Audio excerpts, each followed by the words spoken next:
You guys want to do your British accents again? Hello. No, you. Do yours. No. Oh, again. Ooh. Cam missed us the last time we did a 5 things. Yep. So, but we brought him back. I did? Yeah. Hawkeye. Oh my god, I did. Sorry. Yeah. And you're caught up now. You've watched Hawkeye? No, I'm not caught up on Hawkeye. This is 5 things. We talk about the 5 biggest things we learned from this show and break them down a little I've been bit. thinking all week about like what the 5 things are. It's always a surprise. You always hit me with one. I'm like, oh, Yeah. Okay. Well, obviously the first 5 thing is just Marc, Steven, Jake entirely. Yeah. This show is about a dude who has dissociative identity disorder, but also he's a superhero. And he's got 3 different personalities. 2 we only see for most of the show, but then we see the 3rd at the end.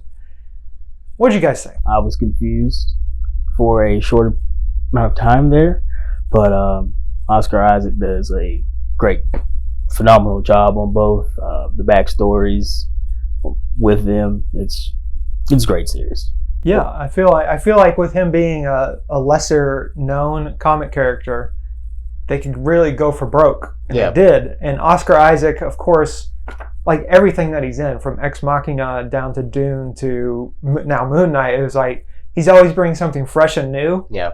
And having to play 2 characters that are wildly different, especially within the same scene sometimes, Oh yeah. you just like, wow, this dude. We're dropped in. We don't know what's going on, just like he doesn't know what's going on. It was refreshing to be like, okay, this is a thing I'm excited week to week to just slowly, reveal what's happening. Like with Loki, the story. You kind of get like, I know what's going on a little bit. I know at least the story, but with this, it's just kind of like from the first moment in that first episode, you're like, oh, I'm with this dude learning everything that he's learning at the same time, and it was fun. Second thing, I want to talk about Khonshu and the Egyptian gods. Obviously, there's Egyptian gods in this, but I love not only the way they depict Egypt in this. It's not got the sepia tone filter that every movie from the 2000s in like Africa or Middle East was. It actually presented it as a real, actual place with real, actual people. Yeah. But we got to see, Marvel flex their CG muscles, while also, some of the CG is bad. But overall, Khonshu and the other gods and goddesses are amazing. The story they tell, the scope of it, everything is just like next level. It's a lot of what we see in Phase 4 is like they're just like swinging for the fences now. It felt like Khonshu grows too, so it's not like, it doesn't just feel like a one-dimensional thing, and it looks awesome. Mm-hmm. And I mean, I love that we still really don't know the answer. Like with Eternals, it was like, yeah, like there probably wasn't like mythological gods. It was all just kind of, inspired by these people. But now it's like, I mean, those are like legit Egyptian gods. It's just funny that like we just have our hand in so much, like in so many, things. It basically confirmed like all of the afterlives, like the Black Panther afterlife and the other ones we've seen, all exist on the same like universe level. Yeah. It's sort of like the pocket dimension in Doctor Strange. It's just confirming like multiverse is real, but also there's other world that you can't access unless you die. Next, we want to talk about Layla, who's played by May Calamawy, and if you've seen her in Rami, she's amazing. Yes. I'm so glad that she's doing more. But her character is just wonderful. Everything about her is perfect. I mean, yeah, you have some thoughts on that, don't you? No. Let's go back to Michael. She is probably the youngest and freshest face in this show, but she delivered. I mean, she is like, really, she's not our character that kind of we see things through, but she's that character that grabs you and it's like, hey, like, let's go do this, and we're doing. She really does kind of like. It's not until she shows up that you're like, what's going on? That she really does kind of move it forward. Yeah. And it gets is. them to do stuff.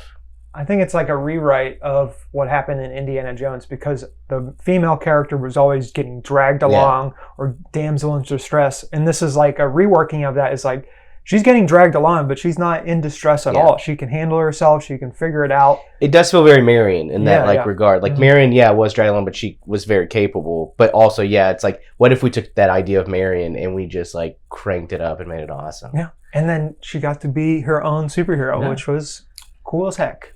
Yes, it was. And she, yes, it was. Next, I want to talk about my boy, my old man, Ethan Hawke. Look, nothing like Ethan Hawke, while at the same time looking like Ethan Hawke. His character of Harrow, I mean, there's interviews of him talking about not wanting to play bad guys for a long time, but now he's like fully embracing it, especially this year with a movie that's coming out later. Yeah.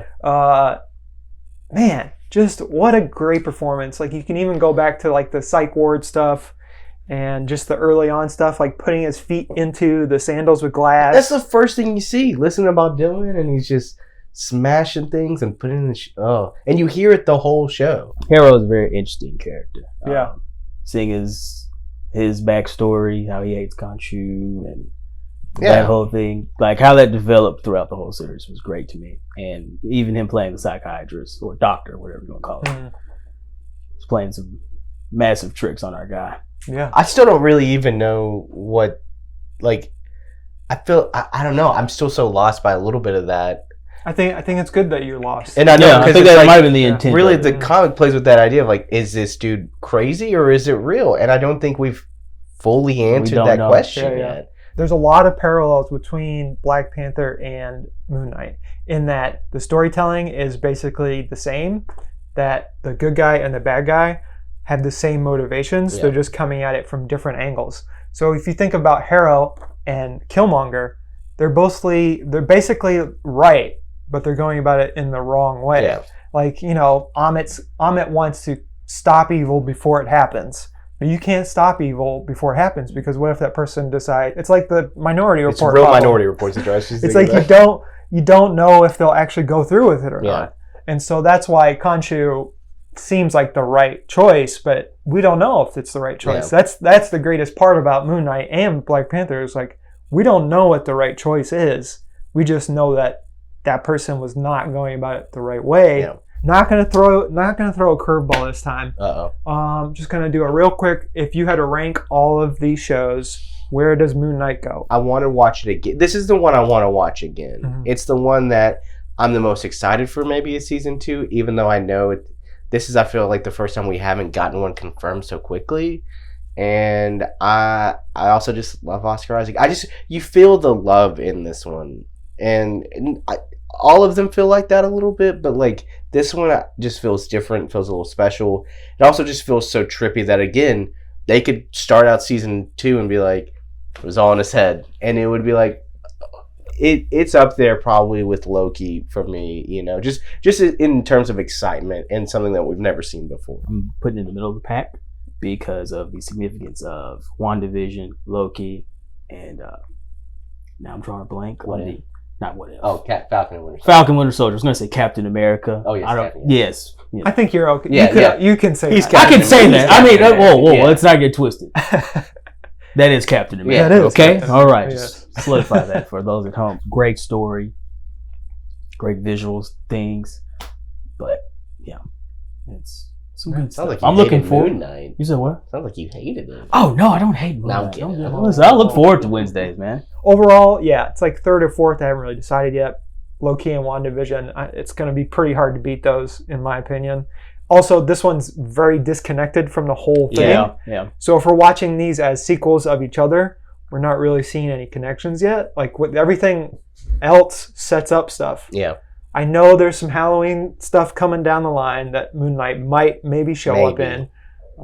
As long as it's got Blade, I don't care. I just want Blade and Doctor Strange in the same movie, just because of how serious one is. Blade, super serious.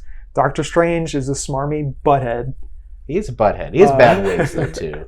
It's true. You just get a bunch of dudes trying to posture. It's just like, it's just comedy. It's comedy to me. And then Mark's just like, Hey, guys, what's going on? I know what's going on. And then Layla's just like, men, am I right? Classic. Anyways, that's the end.